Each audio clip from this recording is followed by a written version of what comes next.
Hello and welcome back to Down the Track. It's been a hectic day for Test cricket. India versus New Zealand and Pakistan versus Bangladesh. It's been a day for partnerships. In Kanpur, it was Latham and Will Young. Yesterday, it was Jadeja and Iyer. And then in the Bangladesh-Pakistan game, it was Liton and Mushfiqur Rahim. Partnerships all round. But yeah, let's talk about the India game first. India versus New Zealand. I felt that New Zealand bowled really well today. But first of all, credit to Shreyas Iyer, 100 on debut, outstanding innings. I think it was very sensible. He played his shots when needed, but he took his time, got in, and rotated the strike well. Then he started finding the gaps, and he batted well with the likes of Ashwin as well. So, yeah, a fantastic debut 100 for Shreyas Iyer. This will give him a lot of confidence. He wants to be an all-format player. He's 26 years old, still has quite a few years ahead of him. And yeah, fantastic start. With me, for a year, the biggest test will be in overseas conditions. To be honest, he exceeded my expectations in India as well. I thought the short ball is going to be Asian for him in Test cricket, but he played Jamieson and Sadi pretty well. They didn't test him as much. Also, the pitch, wasn't as bouncy as something you'll find in New Zealand or Australia. So I think that's where Shreyas Iyer's biggest test is going to be. But for now, he should be very happy, full of confidence.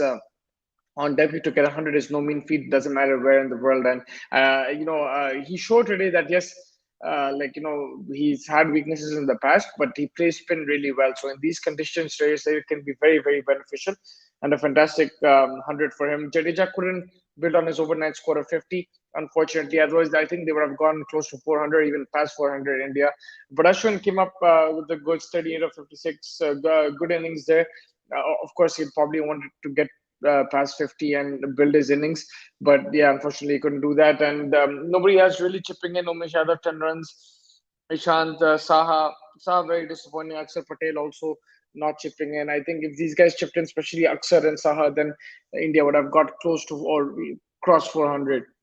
And yeah, but still, I thought it was a very good score. There's a lot in it for the bowlers. There's a bit of turn, bit of bounce, uneven bounce as well, puff of dust off the pitch. So I thought India would really do well, pick up a few wickets by the end of the day. But that was not to be. Tom Latham and Will Young, a fantastic partnership, 100 plus runs, brilliant batting. And Latham, three dismissals. He was out three times and reviewed all three times, all inside edges. And two inside edges for LBWs. The third one was caught behind. He was given out, and there was no edge there. So poor umpiring today. I felt didn't get the decisions right, but credit to Latham. He reviewed straight away. 50 or 165, very gritty. Played spin particularly well, and against the fast bowlers, picked the boundaries when needed. Will Young was outstanding against the spinners. He used his feet, front foot, back foot, made sure Ashwin, Akshar, and even Jadeja couldn't stick to one line or length because that's why he was using his feet. And it really toyed with their length. They didn't know whether to bowl short or full because he charged down, then he went on the back foot. He was getting the boundaries as well. Defense was very solid from both players, and that's very important when you're in these conditions. Your defense needs to be good, but at the same time, you have to play your shots. You saw they didn't get into a shell, even though I think after T, the economy, the run rate was 1.8, 1.9, very slow, but they still managed to get the odd boundary here and there. And before that, they built up a good partnership with runs, with boundaries and stuff. So a very good partnership between the two. And New Zealand are well and truly in this game. You can't count them out. They're World Test champions for a reason. They can adapt to conditions. I said this before the Test match as well. Yes, they're playing India in formidable conditions, but India do have some players missing. But apart from that, New Zealand even beat India with a full strength team in England. So it doesn't matter what the conditions are. New Zealand will always give you a tough fight. And if their openers give this kind of start, then the middle order can surely capitalize. They have Williamson to come, Ross Taylor to come as well, Henry Nichols, Tom Blunden, players who can play spin well and also fast bowling in these conditions. So the platform is laid. I think there's still in it something in it for the bowlers, and this will keep deteriorating. That's why New Zealand will have to try and get a lead somehow. I think they've given themselves the perfect platform. If they can get 450, 500, they're well and truly in this game and will put a lot of pressure on India. India will be looking to get a bunch of wickets. I think if they can get that breakthrough, then build pressure from there on New Zealand. but it's going to be it won't be a tough ask, but it's good. Their patience is getting tested right now in this game, particularly the likes of Ashwin, Jadeja, and Akshar Patel. Everyone thought they'll run through them, but it's not the case right now, and that's what they'll have to do. They'll have to pick up wickets in bunches, get the first wicket, and then 2, 3, 4 will come. This pitch is not that easy to bat on, and the openers have done a sublime job the way they've batted. I really didn't think they'd beat for no loss. I thought, yes, they will score runs, but it's not like, that those kind of pitches where it's trending from ball one, it's crazy turn, unplayable. It's training, but it's still, you can get your runs, but to be no loss right now, it's an outstanding achievement, and credit to both the batsmen. Will Young has really, really impressed me, and he has a very bright future in these tough conditions. To 75, 180, strike rate of 41, 12 fours. He deserves a round of applause. He's nearing on 100 now, and if he gets that, it'll be an outstanding achievement. But yeah, I think India, the line and length needs to be a bit more accurate. They have to, keep bowling at the same spot, and then the pitch will, it'll do the job, I think, especially on day three. But they have to be consistent. They have to be accurate in their bowling, in the lines and lengths. They can't just, just let the pitch do whatever they want. They'll have to put that effort in and be patient. Patience is the key. I thought the economy rates of all the bowlers have been very good, but now it's about picking up wickets, and I think it'll come. They just have to be more patient and be continue to be accurate and not try something too different. I felt that Akshar Patel could have bowled a bit more. I was surprised that he only got 10 overs, although Ashwin, Jadeja are there, the main bowlers. But Akshar Patel, maybe with the new ball, I felt he could have got a couple of overs here and there. But they will play a role now, and it's good that all three spinners are there. Tomorrow is going to be another long day, so you'll need you need all three bowlers, all three spinners in particular. And Umesh Yadav and Ishant Sharma. Umesh Yadav, particularly when the ball gets older, he will be a bit dangerous. So another test for New Zealand tomorrow, but they've done a superb job already, and the pressure is now on India. To be honest, they have to pick up wickets, because the closer New Zealand get to this India target, the more problem for India. Because if you get a lead on this pitch, it'll be an advantage. Batting fourth, of course, won't be easy, but even batting third won't be as easy as batting first and second. So New Zealand will try to get that lead as soon as possible. It will be tough, but they've given themselves the right platform.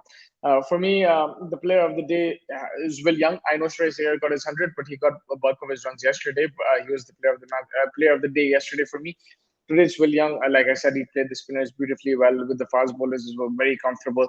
And he's shown a lot of grit and determination, and very happy for him the way he's played. And this is why these guys are world champions. They have players also sitting in the reserves we don't know about come and show their skill.